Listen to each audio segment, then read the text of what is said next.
Hello, everybody, and welcome to Storytime with Uncle George, They Call Us Enemy, part of the Beyond Pearl Harbor Untold Stories of World War II program. My name is Curdy Keita, and I serve as the education specialist for the Southern Idaho National Parks, including Minidoka National Historic Site. Now, this program is going to be a fantastic experience to be able to ask questions and also interact specifically about a portion of George Takei's work, They Called Us Enemies. I sure hope you brought your book with you for today. To start off our program, we're going to be starting with a 10-minute or so animated reading by Uncle George of a portion of his book. And after that, the audience, you as well as myself, will be able to join in on a Q&A session with George Takei himself. So with all that said, I hope you're very, very excited. I know I am.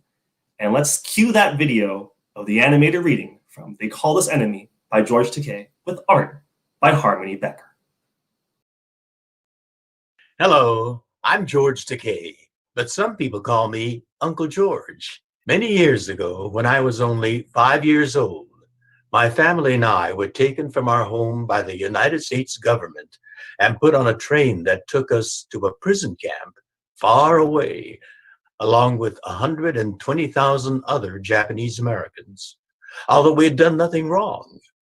Just because we were Japanese Americans and we looked like the soldiers from Japan who had attacked the United States. Looking back on it as an adult, I can see what a great injustice this was. But at the time, I was just a little kid. For me, my brother, and my baby sister, all we knew was that we were leaving our normal lives behind. My father told us we were going on a long vacation. But for me, it was an adventure. Last year, I teamed up with some friends of mine to make a graphic memoir about this childhood experience. And now, I'd like to read a little bit of it for you. October 7th, 1942.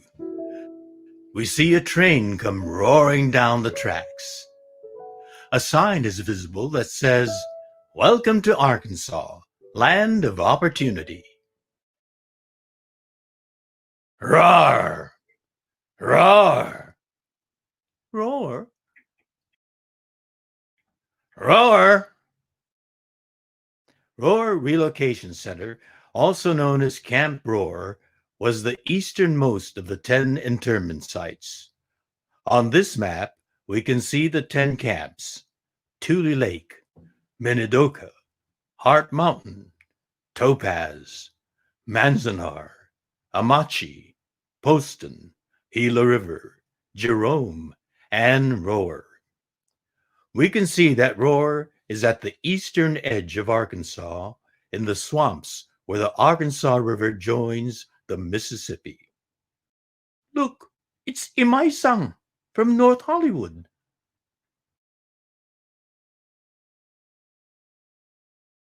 Soon we were lined up under the hot and heavy Arkansas sun. Takei, family of 5, Takekuma, Takei and family, right here. The guard came over to us.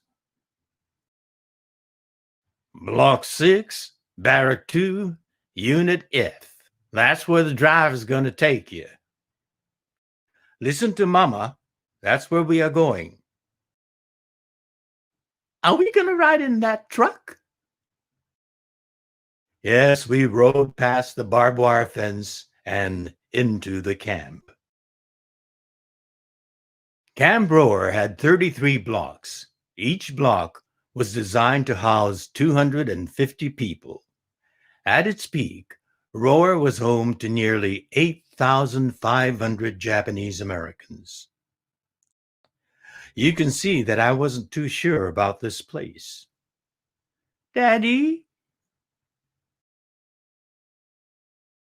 This is Block 6. Your housing is located in one of the following. I'm going to find our barrack. You boys do as Mama says. Kaka! You know what that sound is? No, what is it? It's a dinosaur out there. A dino what? A dinosaur, dummy. Don't you know about dinosaurs?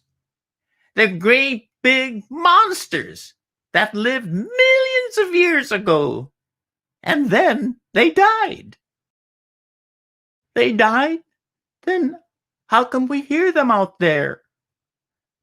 Well, the only place they didn't die is right here in Arkansas.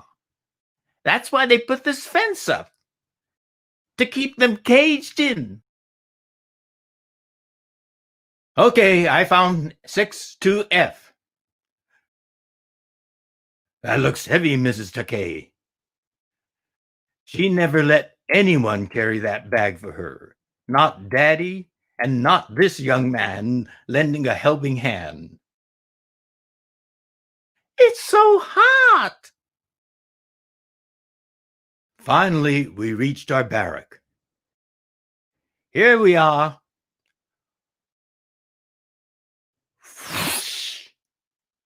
I'll never forget the heat that poured out of that cabin when Daddy opened the door. It steamed like a furnace. Thanks for your help, friends. It's too hot inside. Wait here while I open the windows. Clack. Let fresh air get in there for a while, and then we'll go in. Even after waiting, when we finally went inside, the air was still heavy and boiling. Don't touch it. It might still be hot. What we sleep on? They're distributing army cots at the other end of the block. I'll get some people to help me carry them here. Suddenly, we heard voices through the wall. Wow, it's hot in here. Thanks for your help. Anytime, don't mention it. We hear right through wall. We not have privacy. Shikataganai. And a footnote explains that shikataganai means it can't be helped. I guess that's the way it's going to be. So they began unloading the bags into our new home. What do you think that is? She saved the biggest treat for last. Then Mama proudly revealed the secret that had been hidden inside her heavy bag. Her sewing machine. You brought that? I not want to leave it behind. And children going to be needing new clothes. Daddy stared at her for a long time. You knew this was forbidden. I know, but children be needing new clothes. At first, Daddy was baffled. But then he smiled.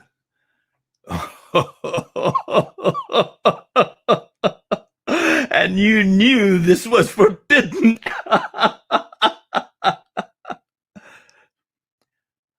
I didn't really understand what was so funny, but I do remember that to us kids, that sewing machine was one big, heavy, crushing disappointment. Setting up our new life in Roar immediately became priority number one.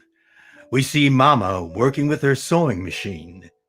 Mama began the impossible work of making a home for us out of a rough-hewn single room. She ran up curtains made from government surplus fabrics. Using strips of discarded rags, she braided together colorful floor mats. We see Mama washing our clothes and playing with the three of us kids. About the only thing Mama didn't have to do was cook. But to her, it was no relief. The kitchen was just one more aspect of caring for her family that she was denied.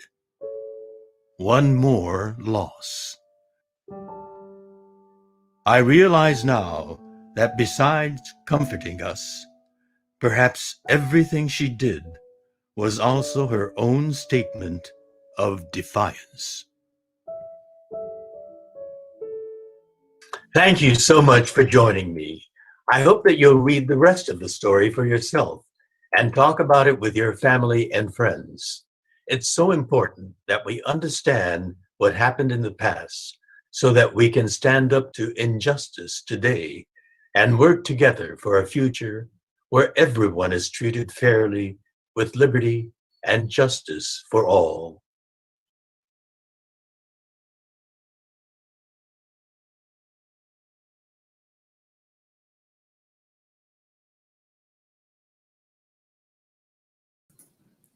And that was a reading from George Takei's They Called Us Enemy, a graphic memoir from Top Shelf Productions. Now, I hope that you all in the audience are just as excited as I am today, for I have the opportunity of introducing a very special guest. He's the helmsman of the Starship Enterprise, a political activist, LGBTQ icon, and World War II incarceration camp survivor.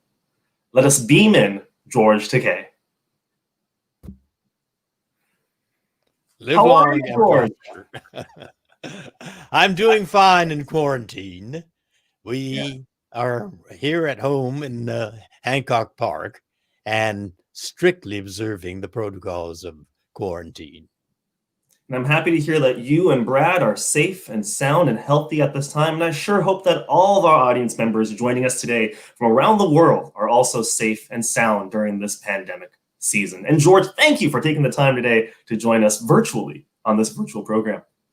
Oh, it's my very real pleasure appearing virtually with you via our computer. Fantastic. Well, without further ado, I have a few questions I would love to ask you about the book. And I know that a lot of folks who are watching that animated reading video, it probably struck their heart, as did mine. For myself, growing up with a single parent mother, I think about my mother and imagine what her experience would have been like. So your animated reading brings us into your family's first moments in Rower.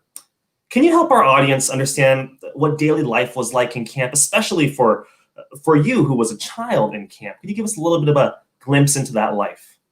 Well, I was a 5-year-old kid. In fact, I just celebrated my 5th birthday in April. And it was a few weeks after my birthday that the soldiers came to our home carrying rifles with shiny bayonets on them, and they banged on our front door with their fists. We were first taken from our home on Garnet Street in Los Angeles to Santa Anita Racetrack with other Japanese American families that were already rounded up and loaded onto that truck. And we were unloaded and herded over to the stable area, and each family was assigned a horse stall to sleep in temporarily while the camps were being built. So this was before we went to Arkansas. Mm-hmm. And so for my parents to take their children to live in a crowded horse stall, still pungent with the stink of fresh horse manure, was a painful experience, a degrading experience. But for 5-year-old me, it was a fantastic opportunity. I get to sleep where the horses sleep. From there, when we were there at the Santa Anita Racetrack for about 4 months, and then we were packed into trains. And as you saw in the brief reading there, we were taken to Arkansas. It was a prison camp, barbed wire fence, sentry towers, machine guns pointed at us from those towers. They were scary looking towers. Right. And at night, when I made the night runs from our barrack to the latrine, searchlights followed me, just as if we were prisoners. In fact, we were prisoners. For my mother, it was an invasive, degrading, humiliating light. But to 5-year-old me, I thought it was nice that they lit the way for me to pee. So my my attitude was that of a 5-year-old child. Right. Children are amazingly adaptable, and the routine became the norm for me. It became a routine to get up in the morning and line up for morning breakfast or lunch or dinner 3 times a day in a long line and eat lousy food in a noisy mess hall. It became normal for me to go with my father, together with my brother, Henry, and bathe in a mass shower. And it became normal for me to go to school in a black tar paper barrack and begin the school day with the Pledge of Allegiance to the flag. Wow. I could see the barbed wire fence and the sentry tower right outside my schoolhouse window as I recited the words, with liberty and justice for all. Too young to understand the stinging irony in those words, with liberty and justice for all. Absolutely. That all Yeah. became routine, the Yeah. norm. And I'd imagine that there are a lot of folks who are joining us today, whether they are camp survivors or descendants of survivors, myself being a descendant of a survivor who was also incarcerated in Santa Anita Racetrack, potentially would have crossed paths with your family as well at that time. And I invite our audience members to use the comment section to either ask questions they would like to ask George later into this program, or even just to start us off in a conversation. If you are joining us and you have a family or personal connection to a camp, I would love to see what camps we have represented here in this space. Now, George, a follow-up question. With the holiday seasons quickly approaching and all of us staying at home and enjoying the holidays within our small circles, I would like to hear a little bit about what the winter holidays was like in American concentration camp. It's in your book, but I would love to hear a little bit more about your experience with Santa Claus in camp. Yes, the first winter in Arkansas. And the other thing special about being incarcerated in Arkansas in the wintertime was, I'm a Southern Californian kid. Right. Skinny, tall trees with no branches or leaves except for a fright wig of palm fronds on top was the norm. But there in Arkansas, it was a magical place. Right beyond the fence were the bayous, and trees grew out of pools of water, and their roots snaked in and out of the water. And that first winter in Arkansas, it snowed. I woke up in the morning and looked out the window, and everything was a picture in white and black. Wow. The black tar paper barracks and Sure. everything else was covered by the white of the snow. And so Henry and I ran out, and the first thing we did was make snowballs. And when my father came out, we smacked him with our snowballs. And he showed us how by taking that snowball and rolling it around, it can become a great big ball. And if we pile them up, we can make a fort out of snow. And so even before breakfast, we had snow fights in our snow forts. Wow. But then the time came to eat breakfast.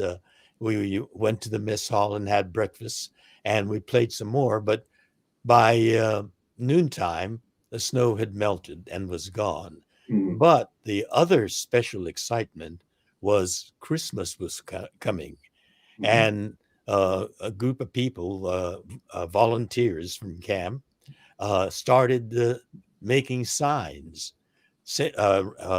reading "Merry Christmas" in red and green, and they hung them up in the mess hall. And so with every meal, we had that anticipation of Christmas. And my father told us that Santa Claus would be coming to our mess hall laden with presents. And so that added to the excitement. And we couldn't wait for Christmas Eve to come, because that was when we were told that Santa Claus was going to visit us. And so we went to dinner that evening, had dinner. It was a very special dinner of roast chicken. And the mess hall was all gussied up with these banners that the volunteers had made, and then the volunteers went up and started singing Christmas carols, and we Wow. thought we can do away with that. Just bring the Santa Claus Yeah, on. Santa Claus. But they kept singing one Christmas carol after another, and we were getting quite impatient. But at long last, we heard someone's shouting "Ho ho ho" outside. Wow. The door banged open, and in came Santa Claus, dressed as we expected him to be: red suit, big fat stomach, and white trims on his outfit.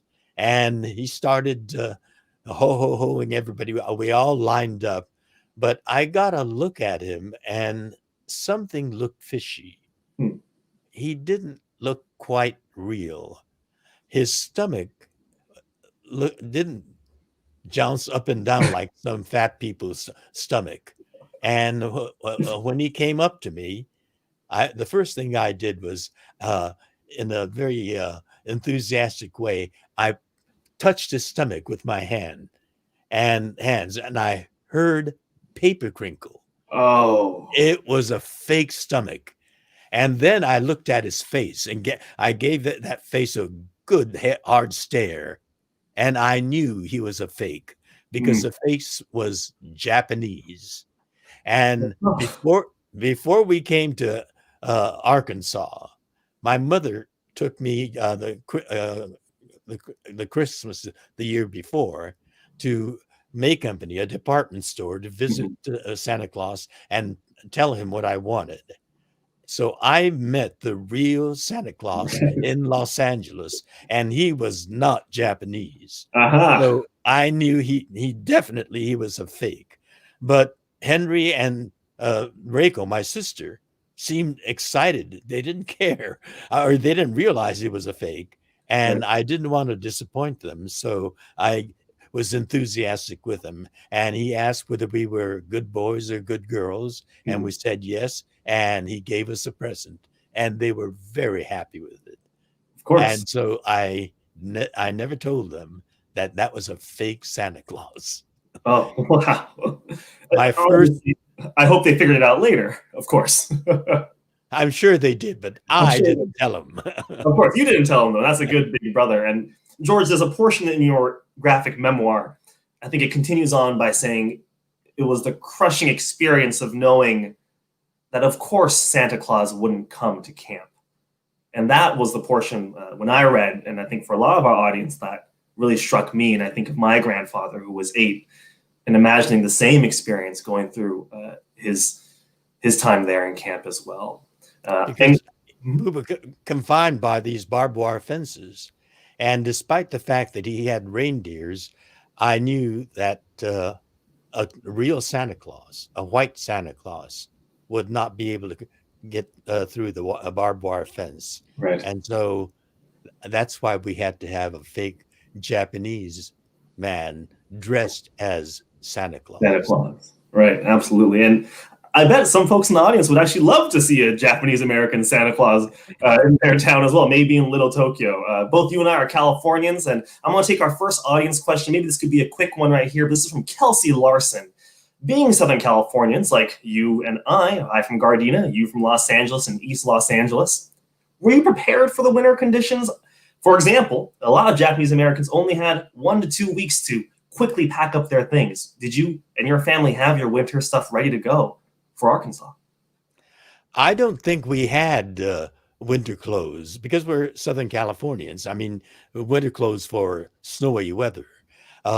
So the government handed out what they call pea coats, military pea coats, great big heavy dark navy colored coats.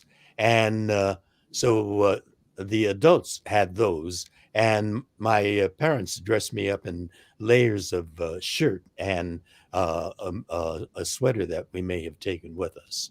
But we weren't prepared for that snowy winter in Arkansas. in Arkansas. And I bet a lot of other Japanese Americans' families felt the same, staying in the various 10 American concentration camps across as well. And talking about some of those sites, as you may already know, and the audience might know, Minidoka National Historic Site is one of the Japanese American incarceration sites that is under the jurisdiction, under the preservation of the National Park Service. And I also wanted to ask you about another site, because if you go later into your story, into May of 1944, your family is sent to a place called Tule Lake in Northern California. Tule Lake National Monument being the place that preserves that story today.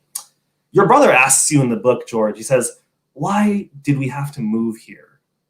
Can you help our audience understand the events that led your family's arrival to Tule Lake? Yes, there is another absolutely irrational story behind it that most Japanese Americans don't know about. Mhm. When we were incarcerated, everything was taken from us. Our bank account was frozen. We didn't have access to our own money. Hmm. Some people lost their life savings to the government. And we were forcibly put into those camps at the last minute and incarcerated. And so there we were, imprisoned for a year, and with no properties. They'd taken all our property, Right. and then they realized there's a wartime manpower shortage, and here are all these young people that they could have had, and many right after Pearl Harbor. Not many, but a number of them had right after Pearl Harbor, like all young Americans, had rushed to their recruitment centers to volunteer to serve in the military. Mhm. This act of patriotism was answered with a slap on the face. They were denied military service and categorized as enemy alien, and then imprisoned for a year. But now they decided they needed us. So they were faced with a dilemma: how to conscript, to draft enemy aliens imprisoned in a barbed wire prison camp for service in the U.S. military. And their solution to that dilemma was as irrational and as cruel as the internment itself. They came down with a loyalty questionnaire, demanding loyalty after a year of imprisonment and having taken every property away from us. Every person, man or woman, in all 10 camps had to respond to this loyalty questionnaire.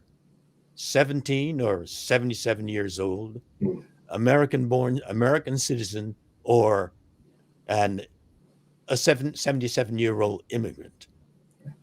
There were the questionnaire, first of all, was put together very sloppily, incompetently, given no thought behind those questions, and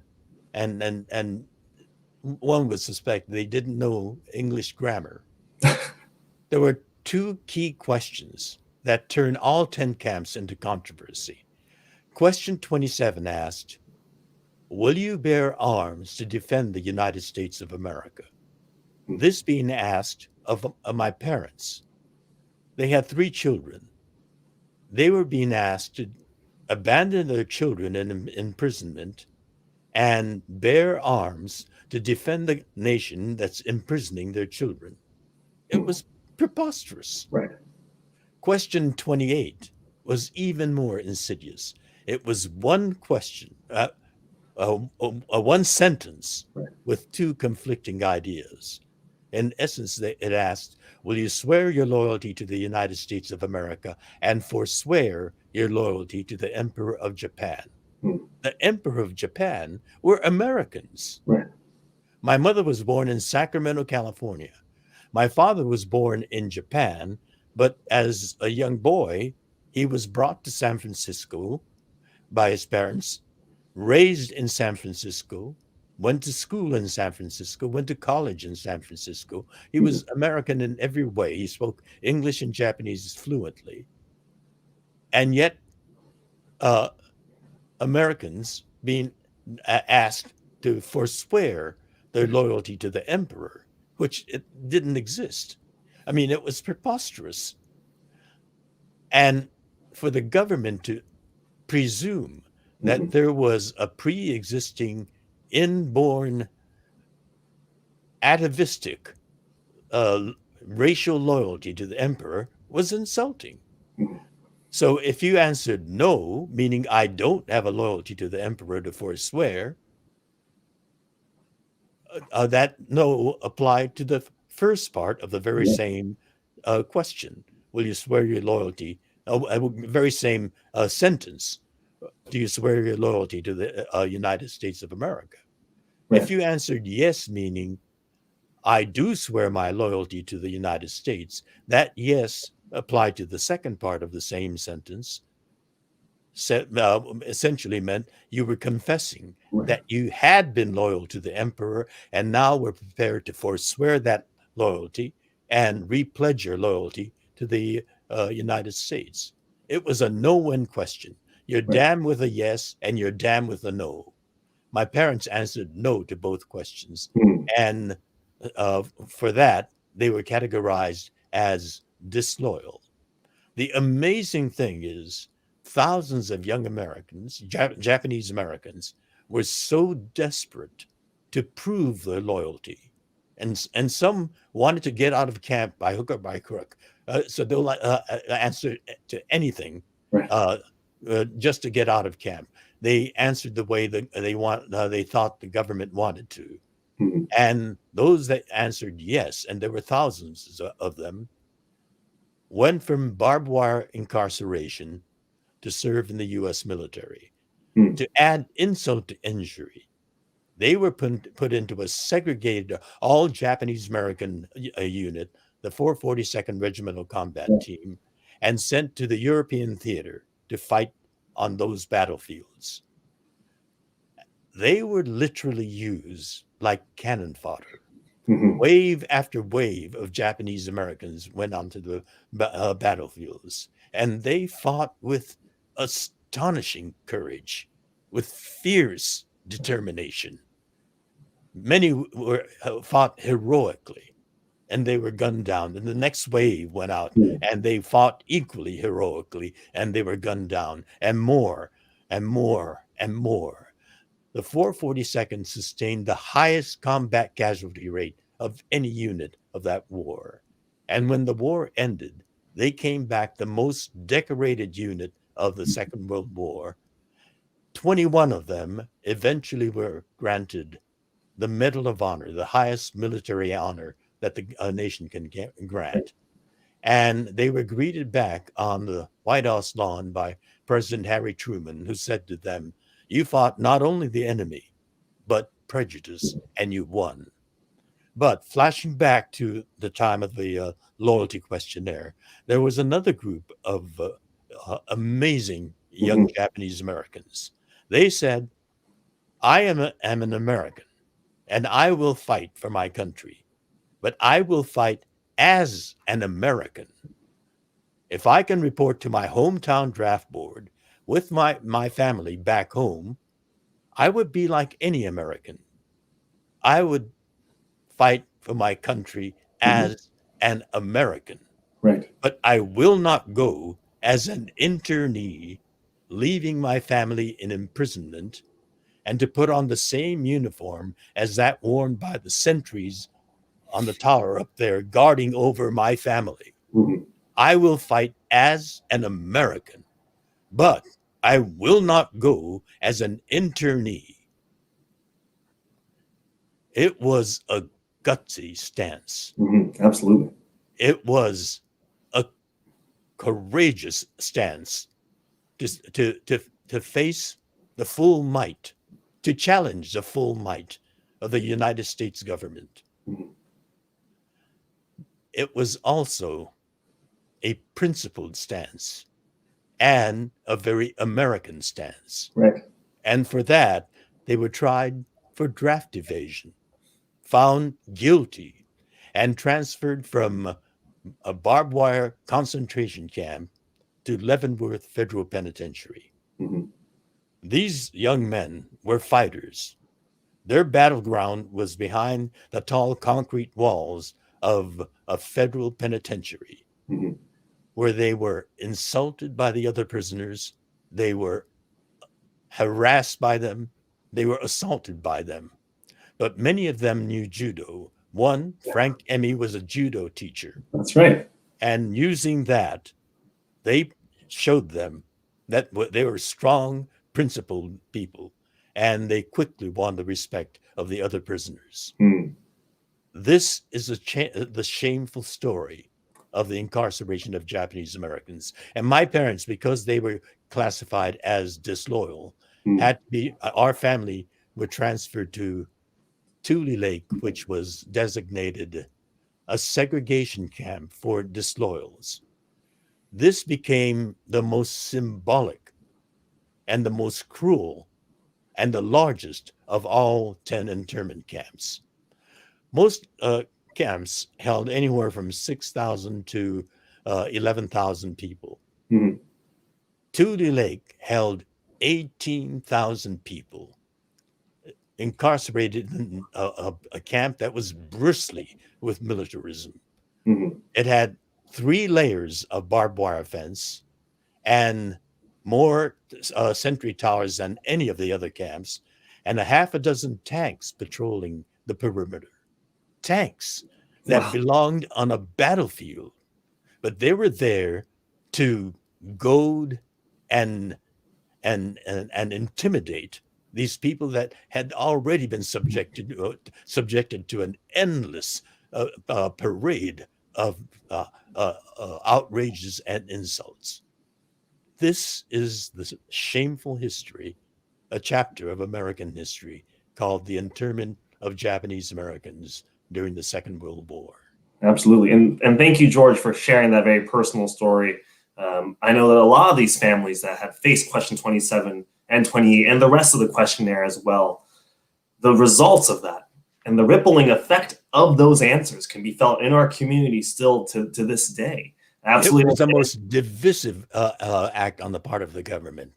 And that division of the Japanese American community still exists to this day. Right, absolutely. And there's attempts at reconciliation along the way in various civil rights organizations and national conventions of that sort. And thank you so much for sharing your portion of that story. And George, I just wanted to quickly tell you, and it must be the power of your ability to share your story. We have descendants from all 10 American incarceration camps with us today in the audience. And I'm very happy to see that there's folks who do care about this legacy and about how we process that moving forward. Now, talking about processing, and George, I'm going to give you 2 more questions, and then we'll jump into the audience Q&A here, and we have some great questions already. We are talking about a Pearl Harbor program. While this one's called Beyond Pearl Harbor, tomorrow being December 7th, your graphic memoir gives us a glimpse into your family's reactions to 2 very important moments. One being the attack on Pearl Harbor at the beginning of your book, and also around halfway through the news reaching Tule Lake of the atomic bombing of Hiroshima as well as Nagasaki. Starting with Pearl Harbor, can you tell us how you and your family reacted to that news of December 7th, 1941? The bombing happened on in the morning, but by that time in Los Angeles, it was afternoon, and I vaguely remember, and it's only because my parents told me, but my parents it was a Sunday afternoon, and they were visiting friends. And I remember the excitement. Apparently, that was when they found out about the bombing and the terror that they felt. And we were quickly gathered and we left for home. And I just vaguely remember all that excitement at my parents' friend's home and rushing back. The second part of that question was? It was about how your family and those at Tule Lake reacted to the news of the atomic bombing in Japan. Yes. We got no news from the outside world. Everything was shut out.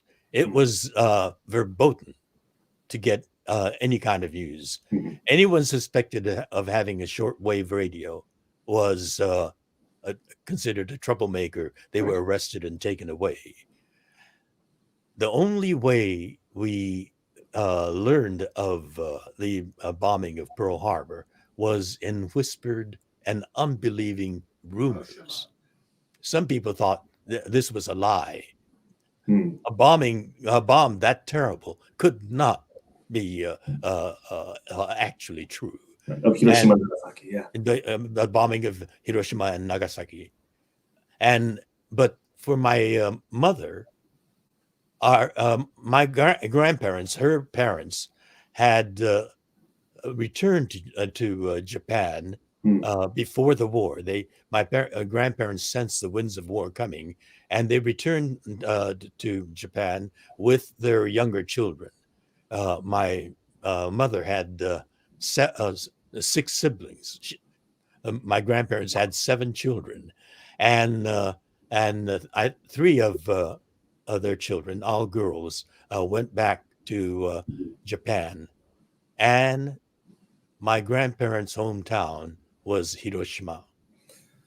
And with that knowledge and that rumor that Hiroshima was flattened, it was a horrible, a terrible, unbelievable bombing, and that there was another bombing later on, a few days later in Nagasaki.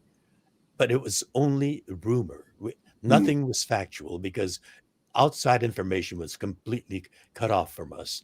But for my mother, it was a torturous, I mean, her grief was uncontained. And I remember, I mean, I'd never met my grandparents or my aunts that went back to Japan. My mother was always bursting out crying and falling on her bed. And my father told her that this uncertainty is killing you.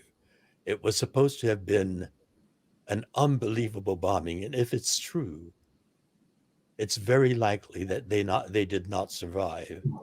And so let's consider them gone. And we didn't find out the truth until we were released from camp the following year. And we learned by some miracle. My grandmother wrote to my mother, and we discovered that my grandparents had survived. Wow. But because they had built their home on the Hiroshima is surrounded by mountain ranges. Hiroshima itself is a drainage plateau, right? Rivers and canals, and their home was built on the other side of the mountain range, so the radiation went up, and they were saved that. But one aunt who had married in Japan was in downtown Hiroshima at that time shopping, and they perished. Their bodies were found in one of the canals, almost unidentifiable. Right. So I lost an aunt and a cousin who I had never met, but my grandparents and an aunt had survived. Wow.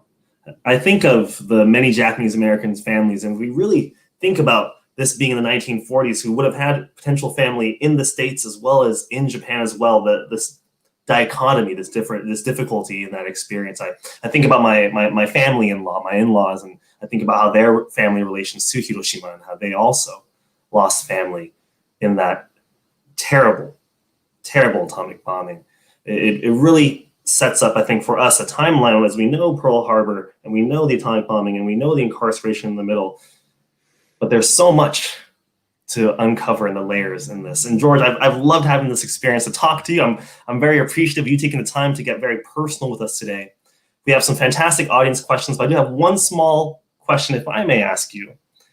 Your book brought up a memory that I had a conversation with my grandfather, who was 8 years old in camp. There's a moment in your book when the kids are playing in rower, and they're playing war. And they're kind of going behind the barracks and they're pretending to have guns. And then one of them says, next time you're going to play the Japanese. And he says, I don't want to play the Japanese. I want to be the American. And these are 2 Japanese American boys. My grandfather told me the same exact story, but when he was living in Japan in post-war, this kind of hatred, possibly. I think there's a lot of folks in this audience who have multiple identities that they are working through. And I want to ask you, George, about internalized racism. Was there ever a moment when you, growing up or in your career as an actor, or even today, were ashamed of your Japanese American identity? And most importantly, how did you overcome it? I had, in retrospect, I was blessed with amazing parents. They loved all three of us, and they gave us guidance, and we were secure in who we were. Hmm. Yes, we played war, and we just accepted as a fact, Americans and the Japanese were fighting each other, and let's pretend that we're playing, we're in a war. And so that was part of the game, just like in chess. Right. I have the black figures this game, and then I get the white figures the next game. It was just trading places. So I grew up confident of who I was, but after we were released, I had a school teacher who kept referring to me as the Jap boy. And I remember she didn't like me. Whenever I raised my hands, she looked the other way and called on somebody else. So I quit raising my hands. I hated that teacher. And I will never forget her name, Mrs. Rugen. But and that was very hurtful the way she treated me. Absolutely. But I never told my parents that I had a teacher who was calling me a Jap, because I didn't want to hurt my father's feeling. I knew that they were deeply wounded by the internment, and I didn't want to hurt them again by letting them know that I was being called a Jap at school by the teacher. I mean, I was her student. She was a teacher. Why did she hate me so? And I was able to rationalize that much later on as an adult. She just stuck in my memory, a craw in my memory. Right. Why did Mrs. Rugen hate me so? And as an adult, I speculated that maybe she had a son or a husband that fought in the Pacific Theater, and maybe she lost either a son or a husband.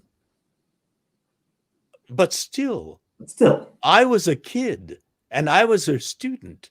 And what was the matter with that old lady who couldn't make that distinction and hated me? So I rationalized everything, and I grew up confident in my identity. However, I have another identity. When I was about 9 or 10, I was making another discovery about myself. There was a classmate in junior high school, Monica, who was prematurely blossoming forth in full womanhood. And the other boys would get very excited and say, "Oh, wow, Monica's hot." I thought Monica was nice, but I didn't get excited about her. But there was another boy in class who had the sweetest smile, Bobby.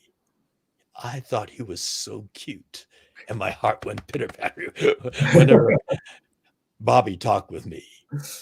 And the other boys didn't feel that, they act that way. Right. I knew by that time that I was punished because I looked like this. And I had another difference in me. I was attracted to boys, but people couldn't tell because I acted like the other boys. I didn't want to be different. I was different than this way, and we were punished. But I didn't want to have another reason to be different. So I acted like the other boys, and I said, "Oh, wow, yes, Monica is hot." And when the other boys started dating, I dated girls too, just to be like the others. But I was acting. It was other boys that excited me. And I didn't know why I felt differently. And so I suppressed it. And then I started discovering that there were boys called sissies, and they walked in a funny way, mincing way, and they carried their books to the at the chest, Mm. and they acted totally different, like a girl, and they were beaten up by the boys after school, and I didn't want to be beaten up and picked on like that.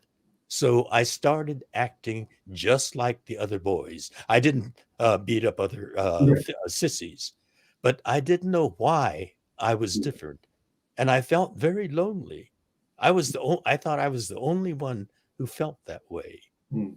And as I grew older and older, I learned that those people are called gay. I didn't know the word at all. And then I met other people who felt the same way I did. They Mm. revealed to me that they were kindred. Right. And so I grew up faking my Right. masculinity. Mm. I joined the track team in junior high school and high school. I was a long distance runner, Mm. fair and middling long distance runner. I've done 6 marathons. Uh, and so I acted my way through Mm. adulthood, Right. pretending to be, and particularly when I began pursuing an acting career, Right. I realized there was a heartthrob of mine, Tab Hunter, good looking, blonde, muscular, and he was one of the most popular actors coming from Warner Brothers. He Mhm. starred in every one of their major features, Mm. Tab Hunter. But one of the scandal sheets exposed him as being gay, Uh-huh. and by that time I knew what that word meant. Sure. And suddenly he disappeared. He was exposed as gay, and I Mhm. knew I couldn't pursue an acting career and let people know that I was one of them, Right. gay. Right. Right. And so I acted my way, Mhm. acting gay, I mean, acting straight, and pursuing an acting career. Mm. And then in 1969 in New York, a gay bar was raided, and Uh-huh. Right. I was told that even in Los Angeles, police raided gay bars and marched the clients out Mm. and loaded them onto paddy wagons and took them to the police station and fingerprinted them, Mm. photographed them, and Mm. put their names in a list, which was Mhm. terrifying. Absolutely. And that thing happened in New York, but the people at the Stonewall Inn resisted. They Mhm. started throwing beer bottles at the police when they came in Right. and chased them out. They called for reinforcements, and during that time, calls were made to their friends in Greenwich Village, and Mhm. other gays and lesbians came pouring out and built a front line outside the bar, and the riot that went on for 5 days and 5 nights happened. Right. And that was the start of the gay liberation movement. Mhm. These people were sacrificing everything for dignity for LGBT people. But I was pursuing an acting career, Right. and I could not participate. By that time, I was an activist in the civil rights movement, later in the peace movement during the Second World War, Mhm. and I was active in the movement to get an apology and Right. redress. Redress and reparations. Yes, and yet the issue that was closest to me, that was Mhm. deeply personal to me, I was silent on, and Mhm. I was watching all these other people who were giving up everything, their their jobs, their Right. career, some their families, and they were activists on my issue, Mm. but I was protecting my career Right. and not participating, and that saddled me with a horrible guilt complex. Mhm. And so if you say there was uh, a, a kind of guilt, Right. it was my gay identity. And it was torturous seeing all those people actively and sacrificing everything Mhm. on an issue that was personal to me, and Yeah. my not participating. And it wasn't until 2005 when their activism was starting to produce results. Mhm. And in 2003, uh, Massachusetts got marriage equality through the courts, the Massachusetts Supreme Court. Supreme Court, right. And in California, 2 years later, so on both coasts, Mhm. Massachusetts on the East Coast, and in California on the West Coast. But this in California, it was the legislature, Mhm. the assembly, and the Senate passed the marriage equality bill. Right. It was a landmark event, Absolutely. but it needed one more signature, that of the governor, Arnold Charles Schwarzenegger. Arnold. Right. He campaigned by saying, I'm from Hollywood. I've worked with gays and lesbians. Some of my friends are gays and lesbians. With that kind of campaign rhetoric, many people thought he would sign the bill. But Schwarzenegger's base was the right wing of the Mhm. Republican Party. And when the bill landed on his desk, he He vetoed it. vetoed it. Right. And that got me so angry Mhm. that Brad and I discussed it, and we decided it was time. And that's when I spoke to the press for the first time Wow. as a gay man, very late in my life, and blasted Arnold Schwarzenegger's veto. Wow. And thank you so much for sharing that story. I know that a lot of us, right, we hold a multitude of identities, not just our ethnic and racial identity, but our sexual identity, our gender identity as well. And I appreciate you sharing that. I know you just mentioned Brad, and if I understand your story well, it seems like you and Brad were both runners, marathon runners, and that's how you Indeed. met. I'm being a marathon runner myself. And one more thing, just I wanted to touch upon. You were talking about at the beginning of this question about teachers, and I myself, having been a high school English teacher, I can't believe that a teacher would put a student through something like that. It is not the reason why folks get into this career path, to educate. And now today, you are educating people with your own career path. And I very much appreciate you sharing these stories. George, we are getting pretty closer to the end, and I want to make sure I hit a few audience questions. So I'm going to spitfire some audience questions at you. This first one here is from Sheldon Marimoto. Good evening, Uncle George. He says, thank you for your voice and activism to spotlight similar injustices today. When did you come into the realization that this was your calling, that activism was your calling? What was that moment? If you could give us a quick answer for that. Well, as a teenager, I became very curious about my childhood imprisonment, and I started reading. I became a voracious reader, read every history book that I could get my hands on, every civics books. And back in the 50s, there was no word about our incarceration in any of those books. The only person I could go to was my father.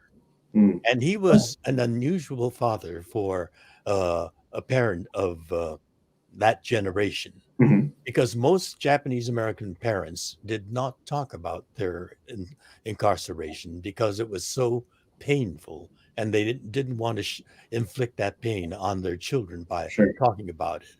But my father, because I was so curious, he Mm. did talk about it, and he did share his anguish and his rage and all of both the he was a block manager, and he Right. shared the experience of many other people. He said the block manager's job had him doing everything, including marriage consulting.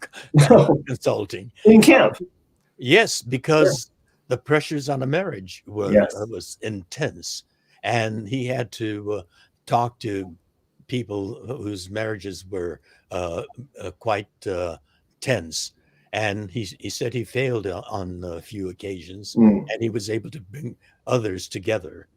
But it was a job that involved many people's uh, problems, and he shared those with me, and how he was tortured Uh, he said it tore at him when he mm, saw his three children right by the barbed wire fence, and thinking about what kind of future were his children going to have.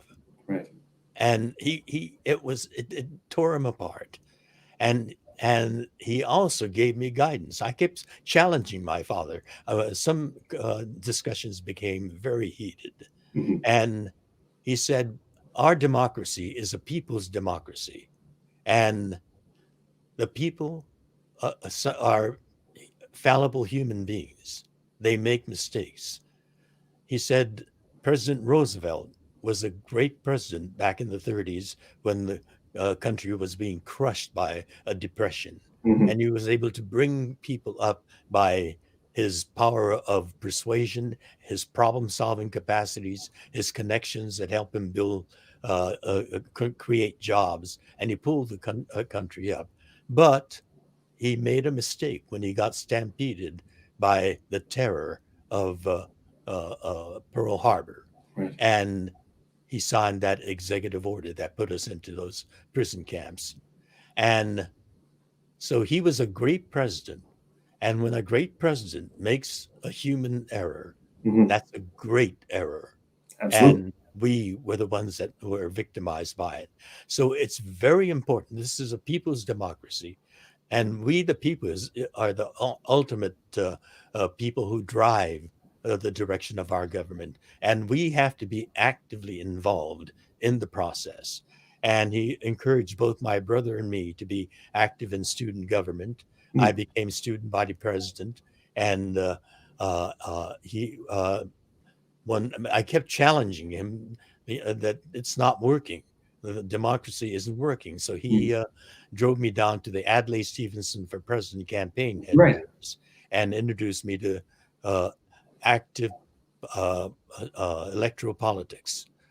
And that's how I became a political activist and later a social justice activist in the civil rights movement, the peace movement during the Vietnam War, Hmm. and the redress movement when it began in the 70s in the Japanese American community.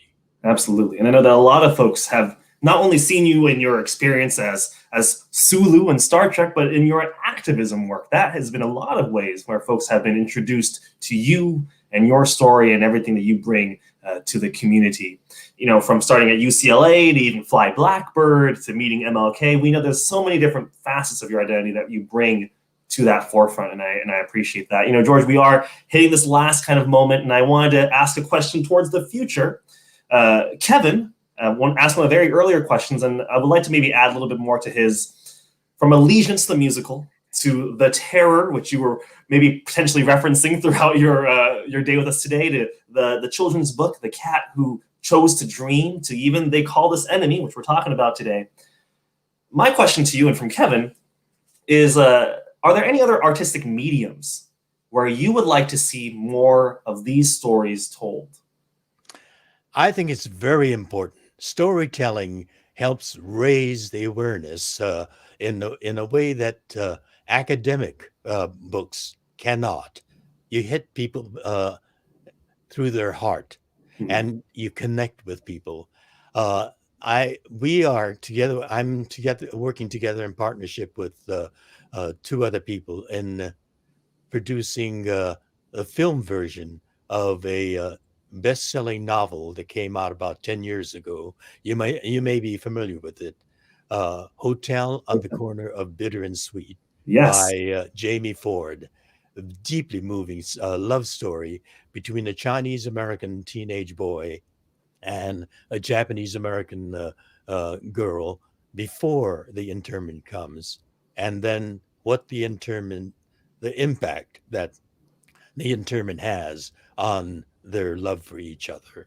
Mhm. It is a moving and powerful human story, and it's via storytelling that we can raise the awareness beyond just the intellectual, but Mhm. also the emotional, uh, empathetic way of educating people on the internment story. I have another book project going Oh. as well on something that I've written 5 books, but I've never written about this subject, Mhm. and I will spring it on you when I'm ready to publish it. Oh my, that is extremely exciting, George. And I also know that this book has been translated or will be translated very soon to various other languages for our multicultural or multinational audience. Could you tell us in what other languages They Call Us Enemy will be coming out in? Yes, it's been translated into German and French because both countries during the Second World War have the Holocaust issue to deal with. And I wanted it to be available in the German language, especially because this this is a universal human reaction at time of war hysteria. I didn't want the German people to feel that they singularly are Mhm. that kind of villains, that we all have that capacity within us. Certainly, our incarceration was not on the level of the Nazi camps. The Nazi camps were not concentration camps.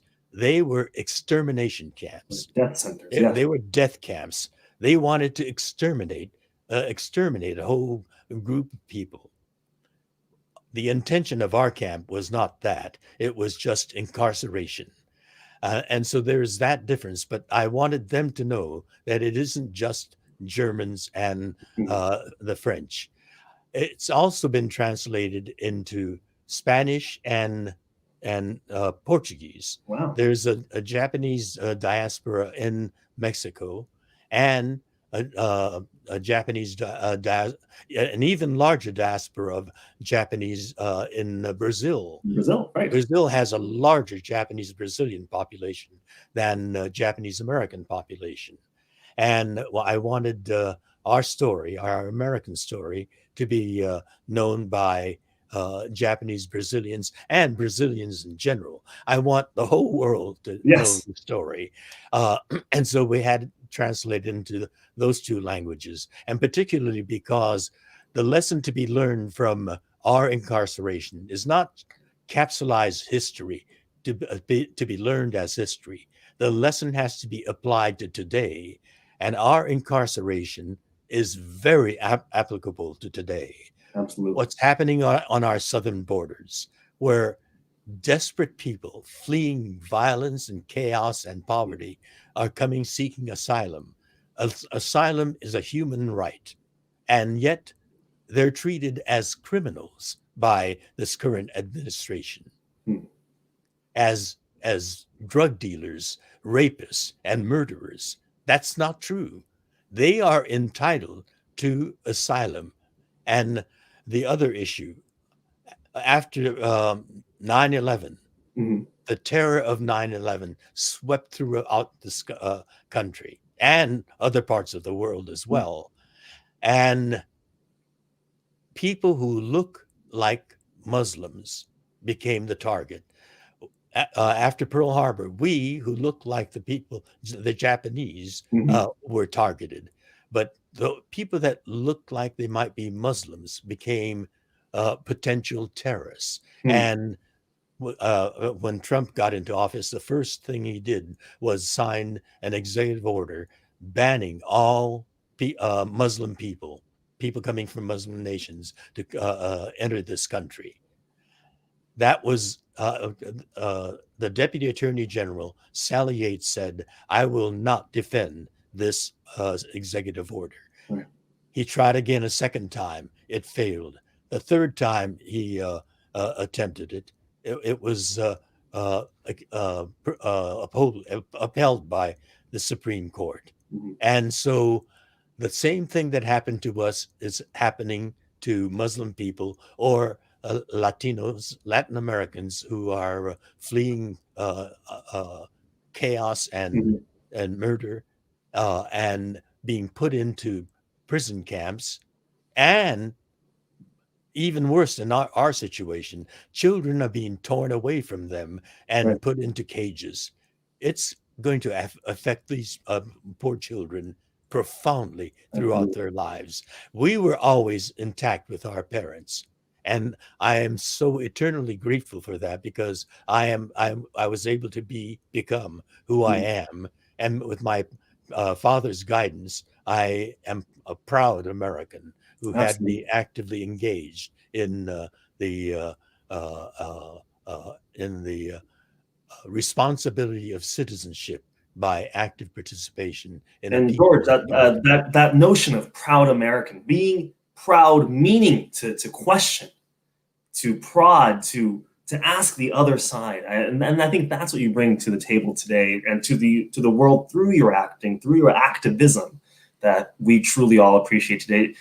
George Takei, it's been an honor speaking to you. I'm going to give you the last chance to have the mic at the end. I'm going to make one small plug, and I want to thank all the audience members. I know you have all these questions, and we didn't get to them today. However, I hope you all continue to enjoy this program put on by Pacific Historic Parks. I also hope all of our audience members tunes in for Monday's National Pearl Harbor Remembrance Day commemoration. And also, please join us for our next program at 4 p.m. Hawaii time, 6 p.m. Pacific, for What Led to December 7th, 1941, with Larry Burke, curator of the U.S. Naval Aviation for the Smithsonian National Air and Space Museum. So that's our next program coming up. But George, or Uncle George, if I may. I will tune in.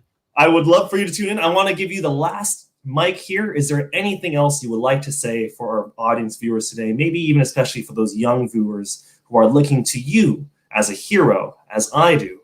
What's your last message you want them to hear from you? Well, I was a comic book lover as a preteen and a teenager, and I just absorbed in information. That's the age when you're learning a lot and making that learning as a part of who you are.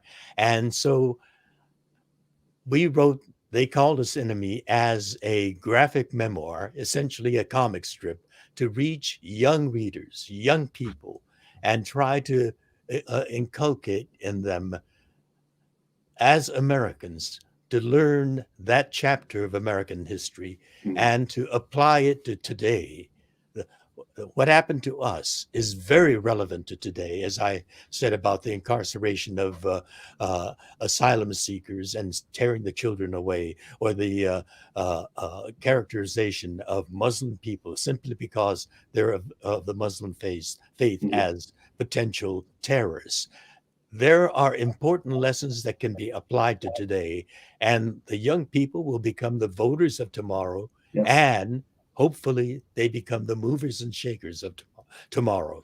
And so that's the contribution that I'd like to make, to build a better tomorrow by having people who not only learn the history of our country, but to apply that history to our times today to build a better future.